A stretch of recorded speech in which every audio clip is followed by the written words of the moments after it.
আজকে আমি হারগে চাঁপাইনবাবগঞ্জের এলাকার বিখ্যাত কালাই রুটি খাবো। হামারগে এলাকাতে ঘুম থেকে উঠে মানুষ কালাই রুটি বানায়, খেয়ে দু তিনটা কালাই রুটি, তারপর 2-3 গ্লাস পানি খেয়ে তারপর কি হয় কহতো, পেটের মধ্যে যায় এই রুটি কিন্তু ফুলতে থাকে আর সারা দিনে কোনো রকমের খিদা লাগে না। তো এটাই হচ্ছে হারগে এলাকার স্পেশালিটি কালাই রুটির। কালাই রুটি কি দিয়ে খেতে হয় দেখে লাও। এটা কিন্তু পেঁয়াজ রসুন আর কাঁচামরিচকে বেটে নিয়েছি, দিয়া এই সরিষার তেল দেখাচ্ছি, ঠিক আছে।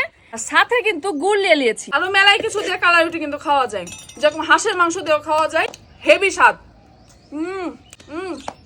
সেই স্বাদ, হেভি স্বাদ। আমি যখন এই গোমস্তাপুরে আসি তখন আমার যে টুকু পিসি এই কালাই রুটি বানিয়ে বানিয়ে খাওয়াই।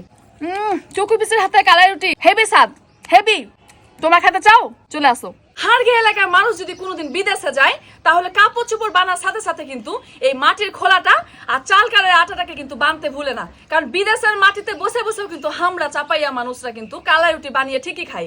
ঢাকাতে যেরকম আমার বাড়িতে কিন্তু এই মাটির খোলা আর চাল কালের আটা কিন্তু আছে। আমিও সকালে উঠে একটা রুটি ভাজে খাইলি, দিয়ে জল খাই, সারাদিন কাজ করে বেড়াই। কি হয়, তোমার আর ভোক লাগে না নাকি? আর ভোক লাগে না। গোটা দুনিয়া মানুষ শুনেলেন, আপনারা যদি সারাদিনে খাওয়া বাঁচাতে চান, হারগে এলাকার চাপায়ের কালাই রুটি খাওয়া শিখেন, সারাদিন আর কোনো ভুক লাগবে না। কালাই রুটির উপর দিয়ে আপনার খাওয়ার খরচ বেঁচে যাবে।